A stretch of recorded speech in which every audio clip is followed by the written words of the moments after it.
श्री सूत जी बोले, हे मुनियों, विधि सहित इस एकादशी महत्तम को भगवान श्री कृष्ण ने कहा था। भक्तजन ही इस व्रत को प्रेम पूर्वक सुनते हैं और इस लोक में अनेकों सुखों को भोग कर अंत में विष्णु पद को प्राप्त करते हैं। श्री सूत जी ने कहा, हे प्रभु, इस एकादशी व्रत का महत्तम क्या है? इस व्रत को करने से क्या पुण्य मिलता है और उसकी क्या विधि है? आप कृपया कर हमें बताइए। ऐसा सुनकर श्री भगवान ने कहा, हे अर्जुन, सबसे पहले हेमंत ऋतु की मार्गशीर्ष महीने में कृष्ण पक्ष की एकादशी का व्रत करनी चाहिए। दशमी की शाम को दातून नहीं करनी चाहिए और रात को भोजन नहीं करना चाहिए। एकादशी को सुबह संकल्प नियम के अनुसार कार्य करना चाहिए। दोपहर संकल्प पूर्वक स्नान करना चाहिए।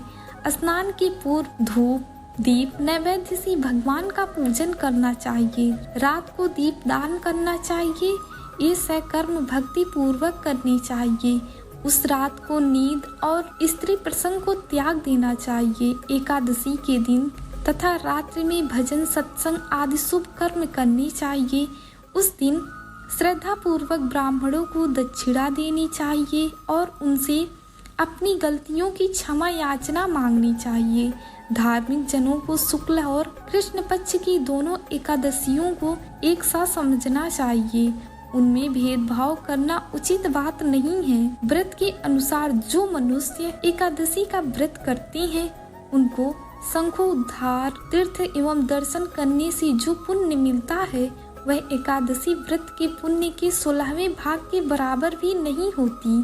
व्यतिपात योग में संक्रांति में तथा चंद्र सूर्य ग्रहण में दान देने से और कुरुक्षेत्र में स्नान करने से जो पुण्य प्राप्त होता है वही पुण्य मनुष्य को एकादशी प्राप्त करने से प्राप्त होता है। जो फल वेद पाठी ब्राह्मणों को 1000 गोदान करने से मिलता है उससे 10 गुना अधिक पुण्य एकादशी का व्रत करने से व्यक्ति को मिलता है। 10 श्रेष्ठ ब्राह्मणों को भोजन कराने से जो पुण्य मिलता है वह एकादशी के पुण्य के 10वें भाग के बराबर होता है। निर्जल व्रत करने का आधा फल एक बार भोजन करने के बराबर होता है। उपरोक्त कोई सा एक व्रत जरूर करनी चाहिए। एकादशी का व्रत करने पर ही यज्ञ दान तप आदि मिलते हैं, अन्यथा नहीं मिलते। अतः एकादशी को अवश्य ही व्रत करना चाहिए। इस व्रत में शाक से जल नहीं पीना चाहिए। मछली सूअर तथा अन्य जंतुओं का मांस एकादशी के व्रत में वर्जित है। एकादशी व्रत का फल 1000 योगों से भी अधिक है। ऐसा सुनकर अर्जुन ने कही, हे भगवान, आपने इस एकादशी के पुण्य को अनेकों तीर्थों से पुण्य श्रेष्ठ तथा पवित्र क्यों बताया है? आप मुझे कृपया कर सविस्तार कहिए। भगवान बोले, हे अर्जुन, सतयुग में एक महाभयंकर दैत्य हुआ था। उसका नाम था मुरु। उस दैत्य ने इंद्र आदि देवताओं पर विजय प्राप्त कर उन्हें उनके स्थान से गिरा दिया। तब देवेंद्र ने महादेवी से प्रार्थना की, हे शिव शंकर, हम सब देवता मुर दैत्य के अत्याचारों से दुखित हो मृत लोक में अपना जीवन व्यतीत कर रहे हैं। अतः अन्य देवताओं की हालत का तो मैं वर्णन नहीं कर सकता। आप कृपया कर इस महान दुख छूटने का उपाय बताइए। शंकर जी बोले, हे देवेंद्र, आप विष्णु भगवान के पास जाइए। इंद्र तथा अन्य देवता महादेव जी के वचनों को सुनकर क्षीर सागर चले गए। वहां जाकर विष्णु भगवान शेष शैया पर शयन कर रहे थे। भगवान को शयन करते देखकर देवताओं सहित इंद्र ने स्तुति की, हे भगवान, देवताओं के देव, आप स्तुति करने योग्य हैं। आपको बारंबार प्रणाम है मेरा। हे दैत्यों के संहार, हे मधुसूदन, आप हमारी रक्षा करें। हे जगन्नाथ, समस्त देव दैत्यों से भयभीत होकर हम आपकी शरण में आई हैं। इस समय दैत्य ने हमें स्वर्ग से निकाल दिया है और हम सब देवता पृथ्वी पर विचरण कर रहे हैं। अब आप ही हमारी रक्षा कीजिए। देवताओं के द्वारा करुण पूर्वक वाणी सुनकर श्री विष्णु भगवान बोले, हे देवताओं, वह कौन सा दैत्य है जिसने देवताओं को जीत लिया है? भगवान ने उस अमृत रूपी वचनों को सुनकर इंद्र से बोले, भगवान, प्राचीन समय में नाड़ी जंग नाम का एक दैत्य था।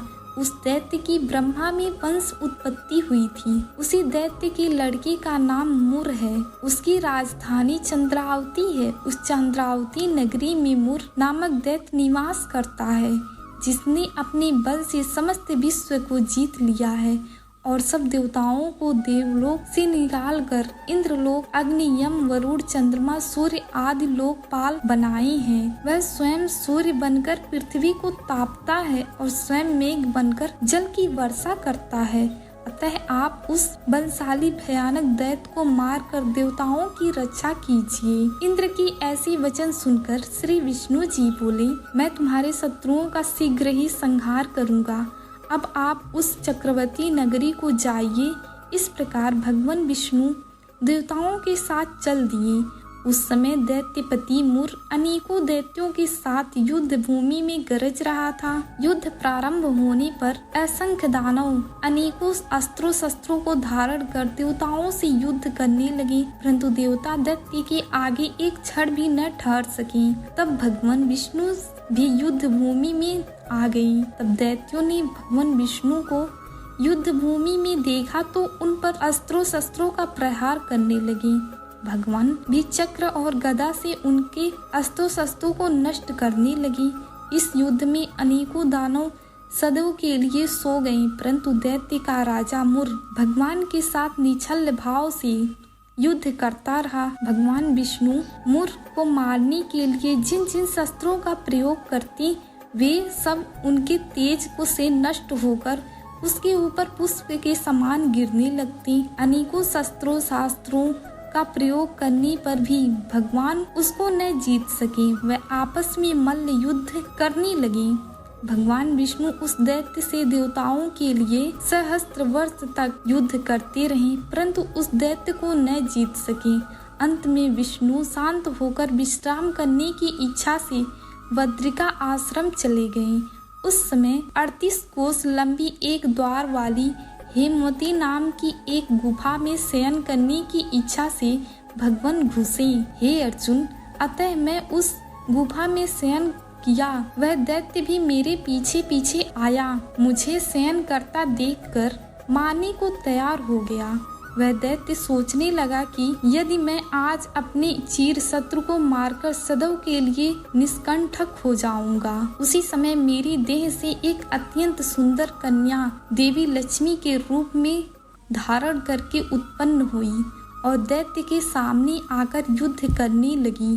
तब वह दैत्य आश्चर्य के साथ सोचने लगा कि यह ऐसी बलवान स्त्री कहाँ से उत्पन्न हुई है। वह दैत्य उस लक्ष्मी माता से लगातार युद्ध करता रहा।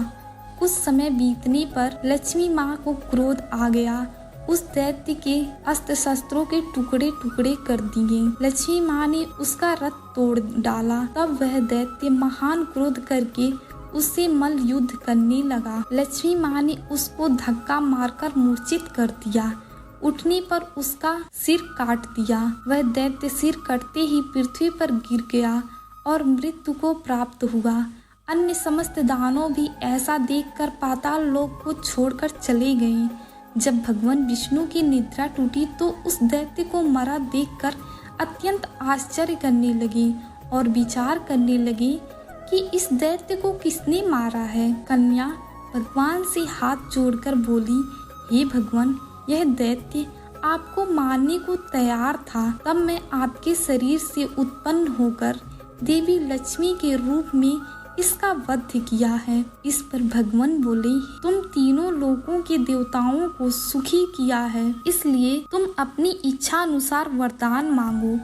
लक्ष्मी माँ बोली, हे भगवान, मुझे यह वरदान दीजिए कि जो मेरा व्रत करे उसे समस्त पाप नष्ट हो जाएं और अंत में स्वर्ग लोक हो जाए और मेरे व्रत का आधा फल रात्रि को मिले और उसका आधा फल एक समय भोजन करने वाले को मिले। कृपया करके मुझे ऐसा ही वरदान दीजिए, जो मनुष्य मेरे लिए दिन तथा रात्रि को एक बार भोजन करे, वे धन्य धान्य से भरपूर रहे। इस प्रकार जो मनुष्य भक्ति भाव से मेरा व्रत करे, उसे यह वरदान जरूर मिले। विष्णु भगवान बोले, हे कल्याणी, ऐसा ही होगा। मेरे और आपके भक्त ही होंगे और अंत में संसार में प्रसिद्ध को प्राप्त होकर मेरे लोक को प्राप्त करेंगे। हे लक्ष्मी, तुम एकादशी को पैदा हुई हो, इसीलिए तुम्हारा नाम एकादशी हुआ। जो मनुष्य तुम्हारे दिन व्रत करेंगे, उनके समस्त पाप क्षण से नष्ट हो जाएंगे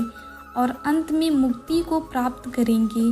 तुम मेरे लिए अपीज 8, 9 और 14 से भी अधिक प्रिय हो। तुम्हारा व्रत का फल सब तीर्थ के फल से भी महान होगा। यह मेरा कथन सत्य है।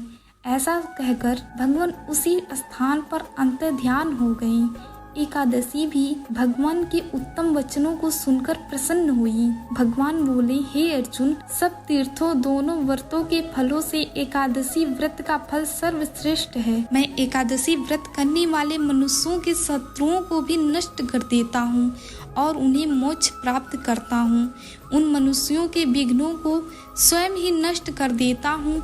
हे अर्जुन, यह मैंने तुमसे एकादशी की उत्पत्ति के बारे में बताया है। एकादशी व्रत समस्त पापों को नष्ट करने वाला और सिद्धि देने वाला व्रत है। उत्तम मनुष्यों को दोनों पक्षों की एकादशियों को समान समझना चाहिए। उनमें भेदभाव मानना उचित नहीं है। जो मनुष्य एकादशी महत्तम का श्रवण करते हैं, वह पठन करते हैं, उनको अश्वमेघ यज्ञ फल की प्राप्ति होती है। वीडियो पसंद आए तो प्लीज सब्सक्राइब कीजिए, हमें सपोर्ट कीजिए। धन्यवाद।